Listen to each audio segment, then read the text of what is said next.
وقت جو گزر گیا بے وجود ہوا، وقت جو آنے والا ہے وجود کا محتاج ہے، جو کچھ ہے یہی ایک پل ہے، لمحہ گزراں۔ آج رابعہ کے بغیر میں ادھورا ہوں، جیسے دن کے ساتھ رات کے بغیر وقت کا کوئی تصور نہیں۔ کل اگر رابعہ کا ساتھ بھی نہ رہا تو کیا سفر ایسے ہی جاری رہے گا؟ میری ذات کی تکمیل کوئی اور کر دے گا؟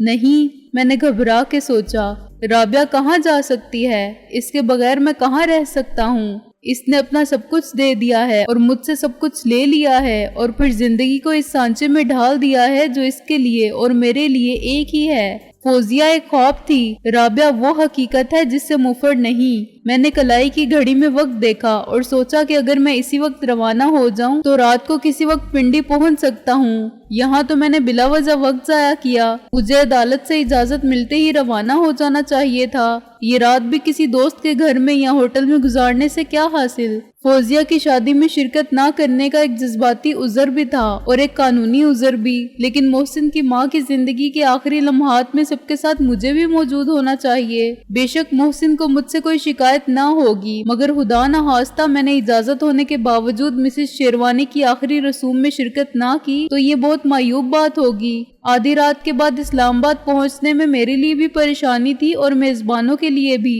صبح پہنچنا بہتر تھا یا صبح روانہ ہونا؟ میں نے اندر جا کے اپنا بریف کیس خالی کیا اور اس میں کپڑوں کے 2 جوڑے ڈال دیے۔ میری جیب میں 200-250 روپے تھے جو عام حالات میں میری ضرورت کے لیے کم نہ تھے، لیکن اسلام آباد میں جہاں میرا کوئی بینک اکاؤنٹ نہیں تھا اور میرے قیام کی مدت غیر یقینی تھی، مجھے پیسے کی ضرورت پڑ جاتی تو رابعہ یا محسن سے مانگنے پڑتے۔ بے شک وہ بھی اپنا ہی گھر تھا اور انکل رضوی یا انکل شیروانی میری ہر ضرورت پوری کر سکتے تھے، مگر میں نے بہتر یہ سمجھا کہ خالی ہاتھ نہ جاؤں۔ اس وقت بینک بند تھے، لیکن یہ ہو سکتا تھا کہ میں کسی کو 1000 کا چیک دے دوں جو وہ صبح کیش کروا لے اور مجھے اس وقت اپنے پاس سے 1000 دے دے۔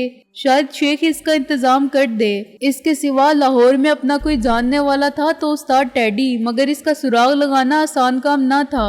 شیخ دن بھر میرے ساتھ رہا تھا، چنانچہ میں نے اندازہ لگایا کہ وہ رات کو ڈیوٹی پر ہوگا اور کچھ دیر قبل آنے والا حشمتان اسے چارج دے کر جا چکا ہوگا۔ میرا اندازہ درست تھا۔ جب میں پولیس اسٹیشن پہنچا تو شیخ کو ڈیوٹی پر آئے آدھا گھنٹہ بھی نہیں ہوا تھا۔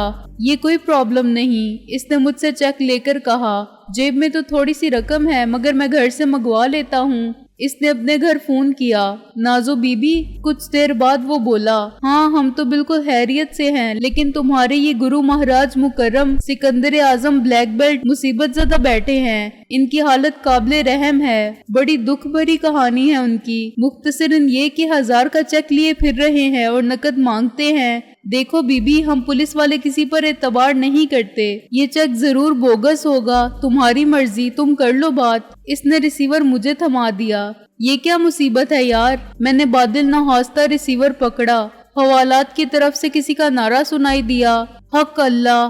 استاد جی! نازلی کی شوخ آواز آئی۔ 1000 روپے مل سکتے ہیں اسی وقت، لیکن چند شرائط ہیں، وہ بھی فرما دیجئے۔ میں نے کہا، لیکن ذرا آہستہ بات کیجئے یا پھر ٹیلی فون رکھ کے بات کر لیجئے، آواز آ جائے گی۔ وہ ہنسی۔ ایک شرط تو یہ ہے کہ معاملہ ادھار کا ہے، لہٰذا ذرا سا سود لگے گا۔ دوسری یہ کہ آپ نے مجھے اسکول کی بچی سمجھا، اس کا جرمانہ دینا پڑے گا، اور جرمانہ یہ ہے کہ آپ کو مجھے شاگردی میں قبول کرنا ہوگا۔ پہلی شرط منظور ہے، میں نے کہا، باقی نامنظور۔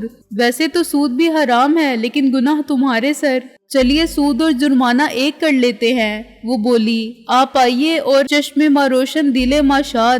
باقی رہا شاگردی میں قبول کرنے کا معاملہ تو جناب میرا بھیا تھانے دار ہے، اسے سب قبول کروانا آتا ہے۔ اس نے ہنس کے ریسیور رکھ دیا۔ یہ تیری بہن بھی کیا چیز ہے یار؟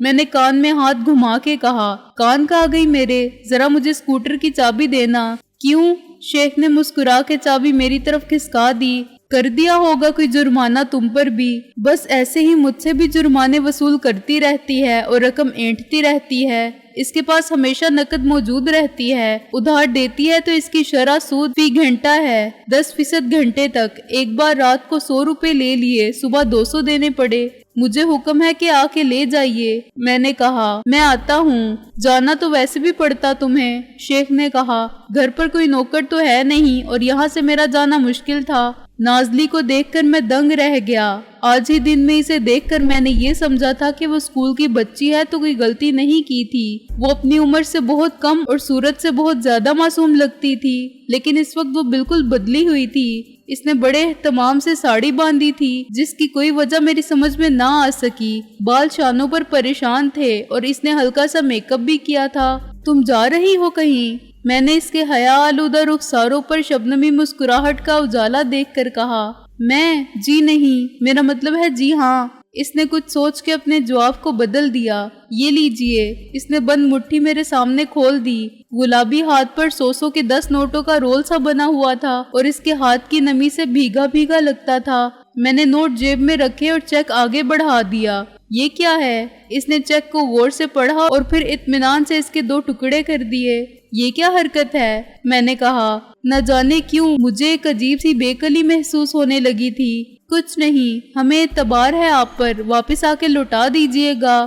وہ اٹھلا کے بولی۔ میں چائے لے کر آتی ہوں۔ چائے؟ میں نے کہا۔ میرا تو بالکل موڈ نہیں ہے اس وقت چائے پینے کا، بس میں چلتا ہوں اب۔ میں کہوں ابو سے؟ وہ مجھے دھمکی دیتے ہوئے بولی۔ وہ تھانے دار کے باپ ہیں، کھانے پر روک لیں گے۔ میں مجبور ہو کے بیٹھ گیا۔ کسی کمرے سے ٹی وی چلنے کی آواز آ رہی تھی، شاید بڑے شیخ صاحب خبریں سن رہے تھے۔ نازلی کا رویہ اچانک میرے لیے پراسرار اور کسی حد تک پریشان کن ہو گیا تھا۔ وہ نابالغ بچی واقعی نہیں تھی، چنانچہ اس کی ہر بات کا اور اس کے اشوا و غمزہ و ادا کا مطلب سمجھنا میرے لیے مشکل نہ تھا۔ وہ نادان لڑکی مجھ میں دلچسپی لے رہی تھی جو ہر طرح سے بہت خطرناک بات تھی۔ میرے لیے ناممکن تھا کہ اس کی دلچسپی کا جواب دلچسپی سے دوں۔ اس کی دل شکنی بھی بہت مشکل اور صبر آزما کام تھا اور انکار یا اقرار نتائج بہر صورت میری اور شیخ کی بے غرض دوستی پر اثر انداز ہو سکتے تھے۔ میں نے تہیہ کیا کہ آئندہ کبھی ادھر نہیں آؤں گا، اور آیا بھی تو رابعہ کو ساتھ لے کر آؤں گا۔ ذرا بھی عقل ہوگی تو نازلی خود سمجھ لے گی کہ میرے اور رابعہ کے درمیان جذبات کا رشتہ کتنا مضبوط ہے۔ خود کسی نہ کسی طرح یہ بات نازلی کے کان میں ڈال دوں گا کہ میرا اور رابعہ کا ارادہ تمام عمر کے رفاقت کا ہے اور حالات کے سازگار ہوتے ہی ہم ایک ہو جائیں گے۔ میں نے جلدی جلدی چائے ختم کی اور اٹھ کھڑا ہوا۔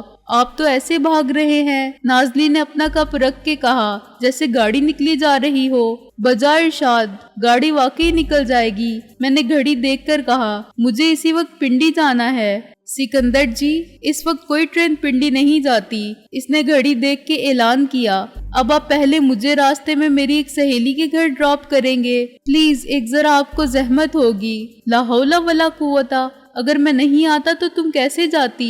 میں نے بھنا کے کہا۔ میں اسے دوسرا مصرع پڑھنے کا موقع نہیں دینا چاہتا تھا۔ شاید وہ پڑھتی بھی نہیں، مگر کسی طرح مفہوم کا اظہار کر دیتی۔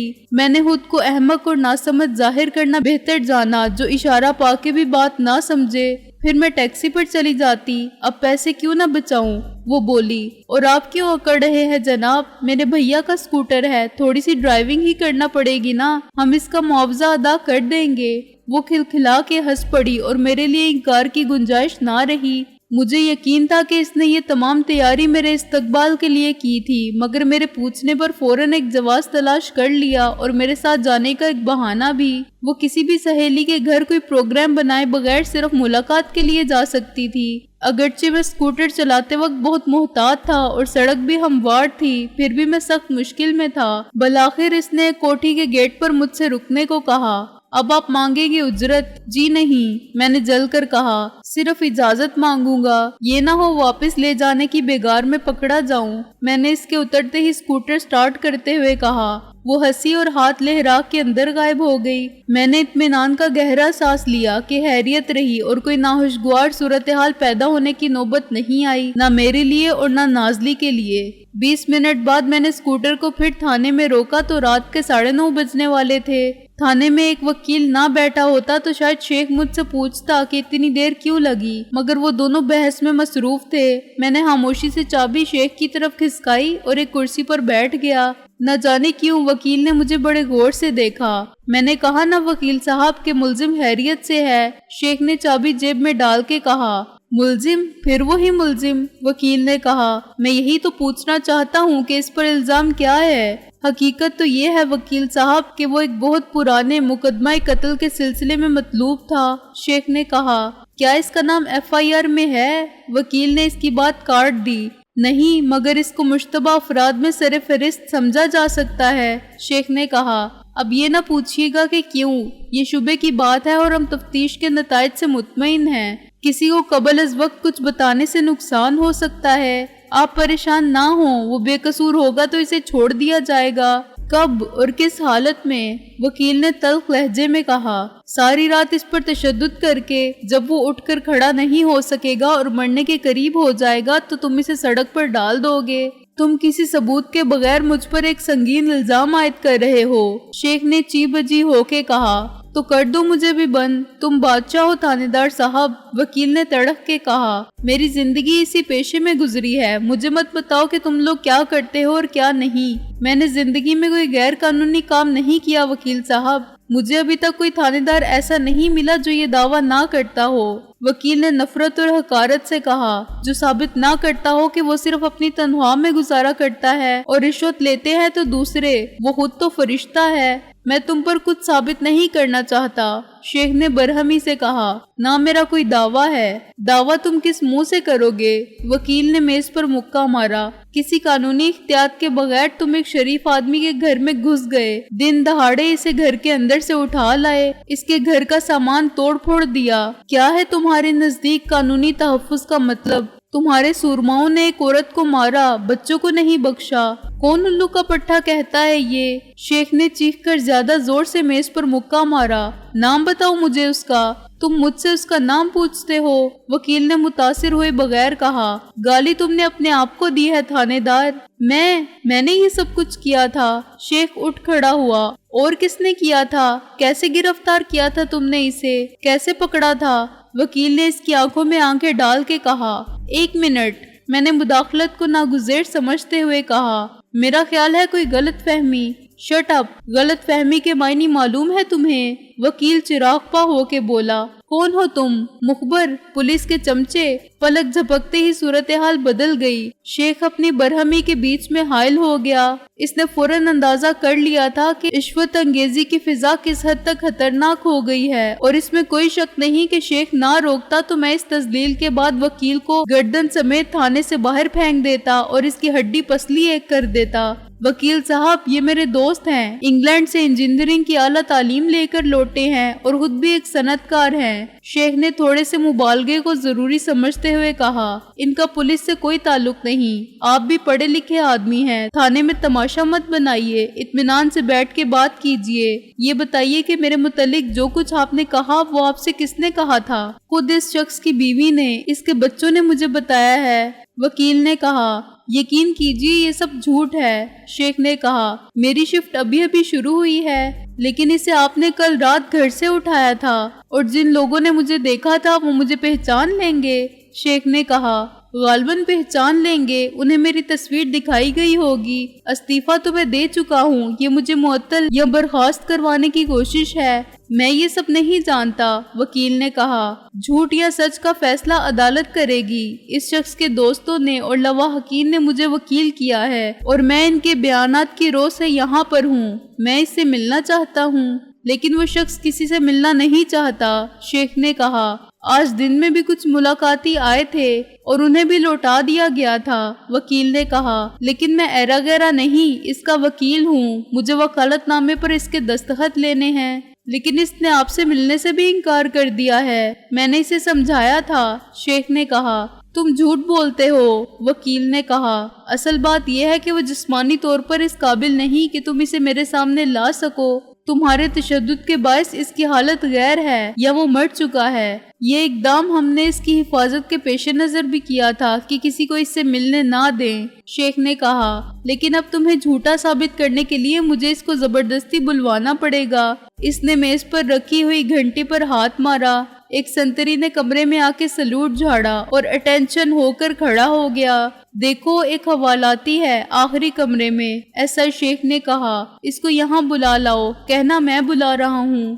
آخری کمرے کے نام پر مجھے ایک جھرجھری سی آئی۔ یہ وہ کمرہ تفتیش تھا جہاں پہلی رات میں نے بھی تفتیش کے نام پر ہونے والے انسانیت سوز ظلم کی اذیت برداشت کی تھی۔ چند لمحے مکمل خاموشی میں گزر گئے۔ وکیل کے جارحانہ رویے کے باعث کشیدگی کی ایک ایسی فضا قائم ہو گئی تھی جس میں کسی کے لیے کسی سے نظر ملانا دشوار تھا۔ وکیل اپنی جیبوں میں کچھ تلاش کرتا رہا۔ شیخ نے میز کے نیچے والی دراز میں کچھ تلاش کیا اور میں نے جیب سے سگریٹ لائٹر نکالا۔ اخلاقاً مجھے دوسروں کو بھی سگریٹ پیش کرنے کی عادت تھی، مگر شیخ سگریٹ نوشی ترک کر چکا تھا اور بڑی سختی سے اپنے عہد پر قائم تھا۔ وکیل کے ساتھ اس کی بدتمیزی کے بعد اخلاق برتنے کی گنجائش نہ رہی تھی۔ میں نے اپنے لیے ایک سگریٹ نکالی اور پیکٹ کو خالی پا کے میز کے نیچے رکھی ہوئی ٹوکری میں ڈال دیا۔ جب میں نے سر اٹھایا تو ایک کانسٹیبل استاد پیڈرو کو اپنے ساتھ لے کر اندر آ چکا تھا۔ پیڈرو کی نظر مجھ سے ملی تو وہ چونکا، مگر پھر انجان بن کے دست بستہ کھڑا ہو گیا۔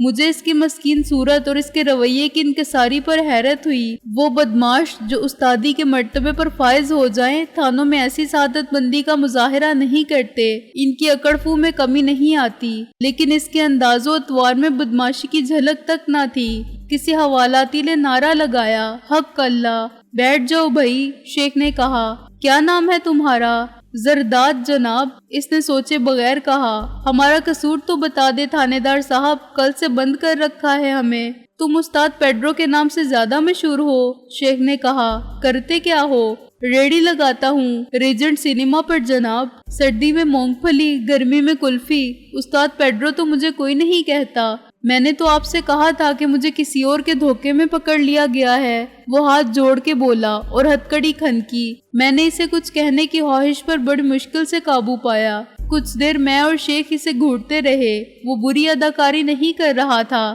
تم میر شرافت علی کے نام سے واقف ہو؟ جی ہاں، میرا ماموں بھی ہے اور سسر بھی، وہ بولا۔ میرے ساتھ مل کر ریڑھی لگاتا ہے۔ اب ان کو یہ بھی بتا دو زرداد کہ تمہیں کیسے گرفتار کیا گیا تھا اور کہاں سے، وکیل نے کہا۔ استاد پیڈرو کی باتوں نے مجھے اور شیخ کو چکرا دیا تھا۔ وہ بہت بڑا بدماش تھا اور اس میں ہمارے لیے شک کی 1% گنجائش بھی نہ تھی، مگر اس وقت وہ ایک مظلوم اور غریب آدمی بنا ہوا تھا جو محنت مزدوری کر کے اپنے اور بیوی بچوں کے لیے حلال کی روزی کمانے کے سوا کچھ نہیں کرتا تھا۔ یہ عین ممکن تھا کہ استاد پیڈرو دوہری زندگی بسر کرتا ہو، اپنے محلے میں وہ واقعی زرداد ہو اور اس بات کے گواہ بھی ہو کہ وہ شرافت کی زندگی گزارتا ہے، مگر باہر اس دنیا میں جہاں چودھری دلاور اور ڈسلوا جیسے لوگ اس کے باس تھے، وہ استاد پیڈرو ہو۔ بہت سے بدماش اپنے بیوی بچوں کے نگاہ میں ویسے ہی شوہر اور باپ رہنا پسند کرتے ہیں جیسے عام لوگ اپنی مجرمانہ زندگی کا سایہ تک اپنے گھر پر نہیں پڑنے دیتے۔ وہ اس دنیا کے نشیب و فراز دیکھ لیتے ہیں تو یہ سمجھتے ہیں کہ تقدیر نے انہیں جس غلط راہ پر ڈال دیا تھا اس پر ان کی اولاد کبھی دولت کو نصب العین بنا کے نہ چلے۔ وہ شریف کہلائیں اور ان کی زندگی دنیا میں قانون کی سزا کے خوف سے بھی آزاد ہو اور عاقبت کی سزا کے ڈر سے بھی۔ شاید پیڈرو بھی ایسا ہی آدمی تھا۔ اس کے بچوں کو ناجائز ذرائع سے حاصل ہونے والی دولت کا سکھ، آرام اور زندگی کے تمام لوازمات ضرور فراہم کیے ہوں گے، مگر اس کے ساتھ ہی ان کی نظر میں اپنی عزت اور وقار بحال کرنے کے لیے جھوٹ کا سہارا بھی لیا ہوگا اور انہیں یقین ہوگا کہ ان کے باپ کا کوئی کاروبار ہے، اتنا ہی جائز جتنے سب کے ہوتے ہیں۔